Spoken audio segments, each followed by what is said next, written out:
Well, hello. I'm Dr. Lee Reisner. I'm director of the Kansas Voice Center. Many of us take our voices for granted. We open our mouths, the sound comes out, we say something, and we're off to the races.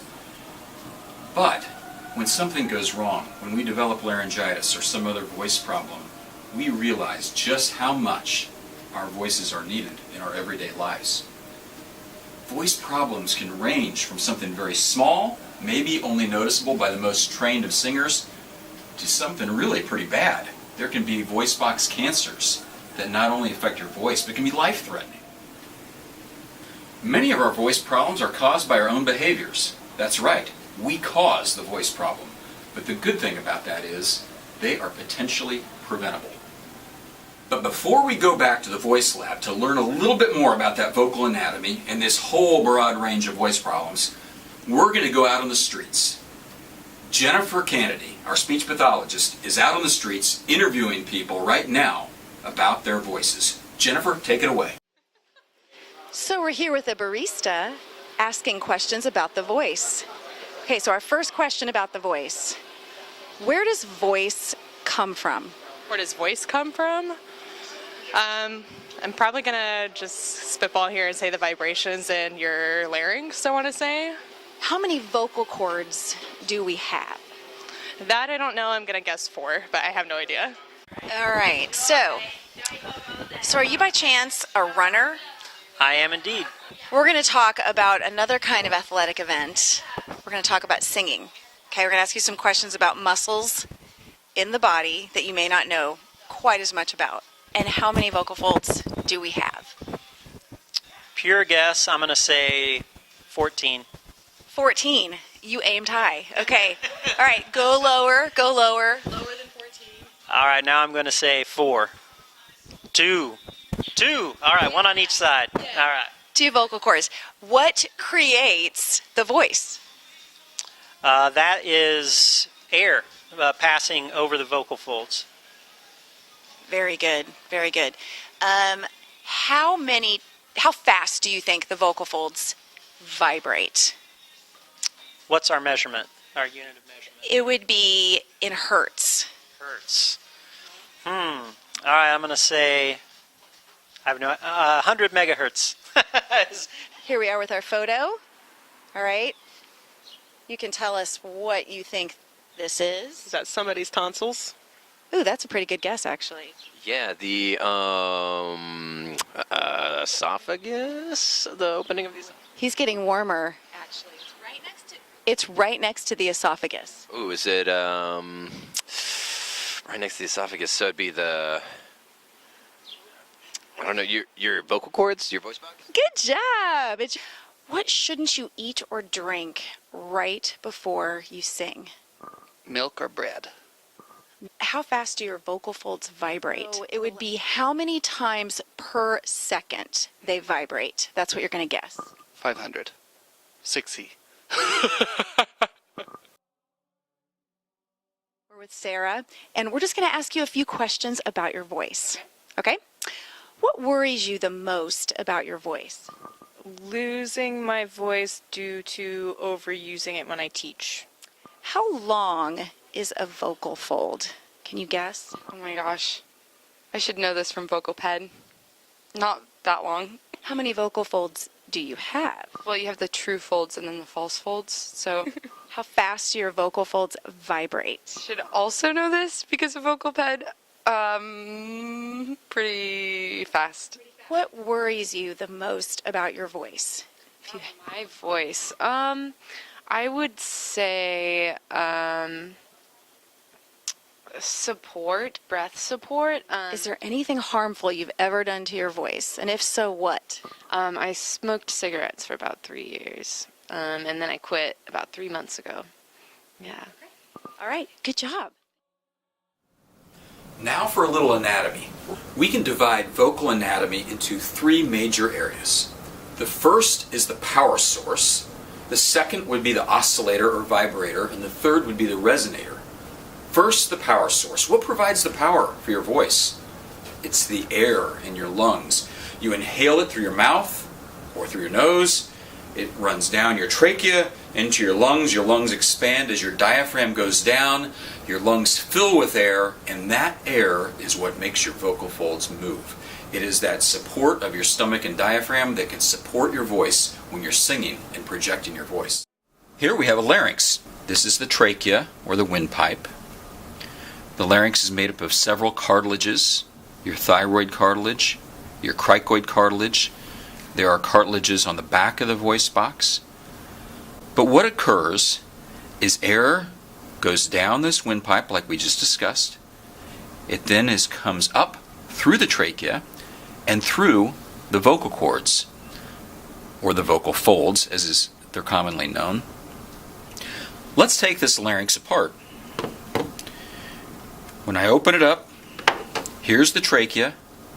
The air is coming up. There's a vocal cord or a vocal fold. The air rushes between this vocal fold and the other one. It brings them together where they will hit and then separate, and they will vibrate many, many times a second. Do you know how many times? It's a lot. Somewhere between often 100 and up to 1,000 times a second. The vocal folds then oscillate and divide that air into small little particles of increased or decreased pressure, and that's called sound. That sound comes up through the resonator being all your mouth, your sinuses, your nose, and that forms the quality of the sound. Let me show you how some vocal cords look using our stroboscopy unit. We'll head into the voice lab.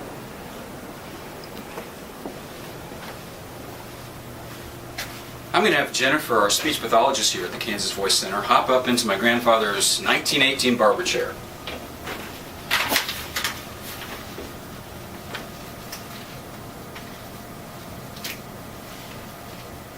Her nose has already been anesthetized with a little topical anesthesia.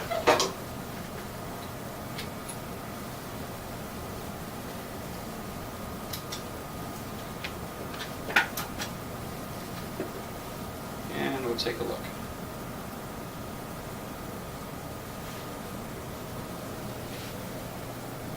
We'll push it in the nose.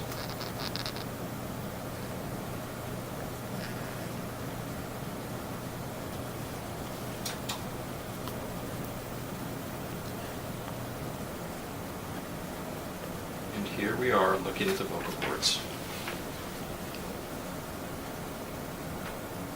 All right, let's have you go ahead and do some demonstrations for us. Okay.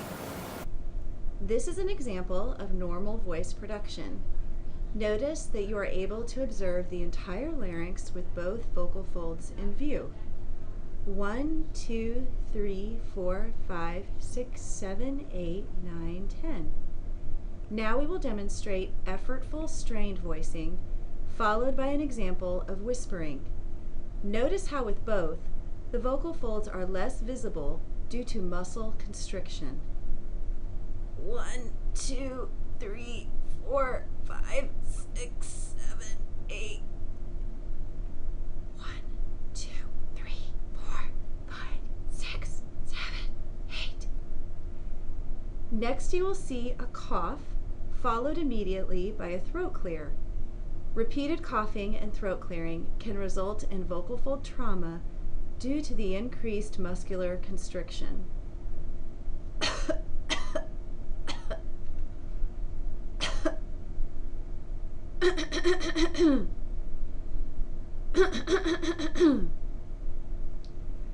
Here is an example of a neutral or easy onset of voice followed by a hard glottal attack. A glottal onset can place extra force on the vocal folds and can contribute to vocal trauma over time. E, e, e, e, e. Finally, here's what the larynx looks like during a basic singing scale, a lip trill, and a siren. E, e, e.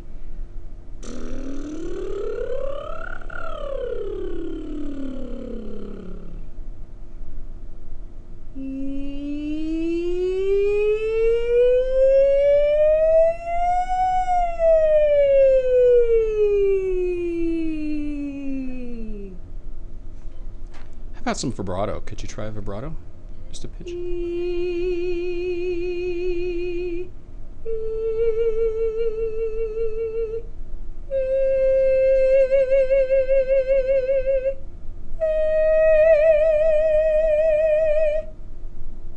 Great. Thank you very much. Now we're going to do rigid stroboscopy. This is where we place a scope in the mouth and we can see a detailed view of the larynx. Of course, someone can't talk, and so they can only say E during this portion of the procedure. We're also going to look at this using a strobe light to make the vocal cords look as if they're in slow motion.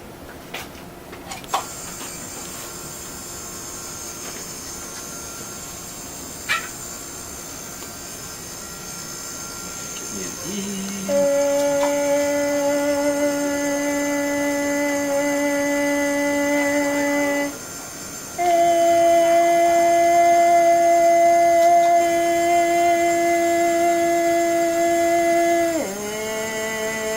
Deep breath in, and another E. How about a real high pitch? And then slide down. How about a real low pitch then? Singers are essentially vocal athletes and face unique challenges with their voices. By following some general guidelines, you can help prevent problems from occurring and get the best mileage out of your voice. I've chosen to highlight 5 general guidelines today, which are important habits for singers of all ages and experience levels. Number 1, never stop one-on-one instruction. Even well-trained singers can benefit from working with a voice instructor. Remember that professional athletes work closely under the guidance of a coach. A voice instructor can identify potential problems with your technique and get you back on track. Number 2, know where the effort is when you sing. Effort is needed with other parts of your body for breathing correctly and for supporting your sound. The effort should never be at the level of your vocal folds. Number 3, keep your vocal folds flexible and maintain endurance by using warm-ups such as lip trills and sirens before singing. With both exercises, practice sliding from low to high and high to low in a comfortable range. Don't forget to spend a couple minutes using similar exercises after singing to cool down and relax your voice. Number 4, like athletes, the things we put in our bodies will directly affect our performance. Know that alcohol, caffeine, dry environments, and some medications will dehydrate your entire vocal tract, which includes your resonator and your vocal folds. Research shows that well-hydrated vocal folds actually vibrate with less effort. The best way to stay hydrated is by drinking water consistently, not just on performance days.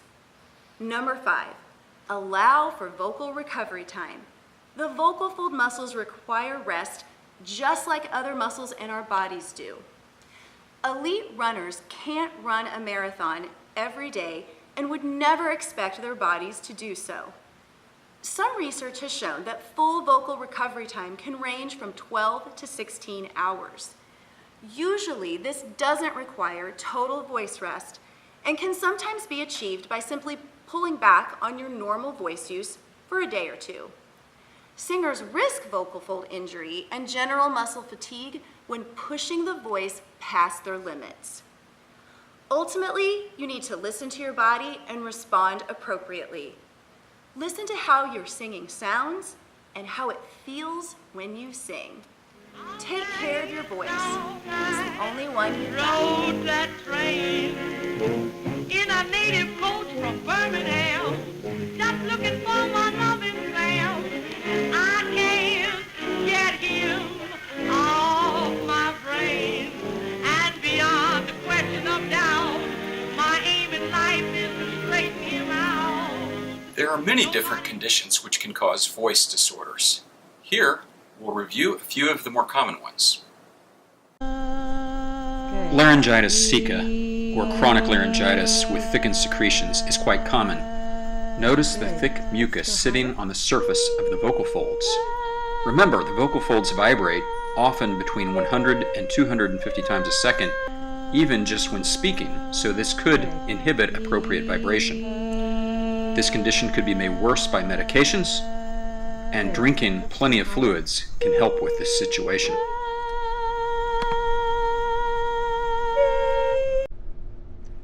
Laryngitis means inflammation of the larynx. There can be many causes, and many cases are simply viral and are self-limited. This patient is a 42-year-old female who has been a smoker for 20 years and also uses inhalers. These are both probably factors in her chronic laryngitis. Take a breath and do that again. Take a breath. Do that again. Vocal fold nodules, or singer's nodes, are typically caused by voice misuse or abuse. These callus-type lesions occur on both vocal folds and keep the vocal folds from approximating appropriately. Let's go back down. They are typically treated with behavioral speech therapy. Good. Take a breath. There again. Good. Just right there. Good. Take a breath. Take a breath. Here we see a right-sided vocal cord polyp. It's on the left of the screen. There is also a small reactive nodule on the left vocal fold. This lesion was caused by voice trauma and required surgical excision. This 24-year-old developed a right vocal cord hemorrhage after long periods of fairly aggressive singing. Sometimes absolute voice rest is necessary to help a hemorrhage fully resolve. Take a breath. Just breathe for a second. We've learned a little bit about the voice, voice anatomy, how the voice works, and we've even seen some common vocal problems. We often get asked, when is it appropriate to seek out medical attention for my voice? Well, this of course may depend on the person, but in general, if someone has any hoarseness lasting for more than 4 to 6 weeks, I would suggest seeing a medical physician. We hope you've enjoyed this video. Our ultimate goal is to help you keep your voice healthy and performing well for years to come. Thanks for watching.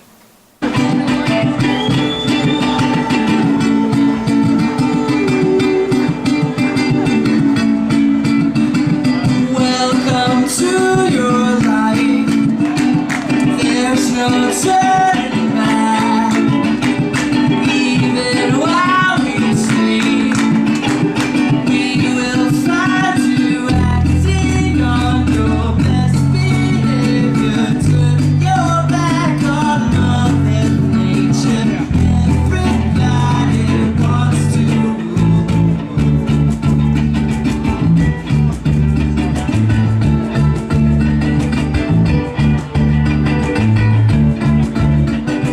It's my own desire, it's my own remorse. Help me to decide.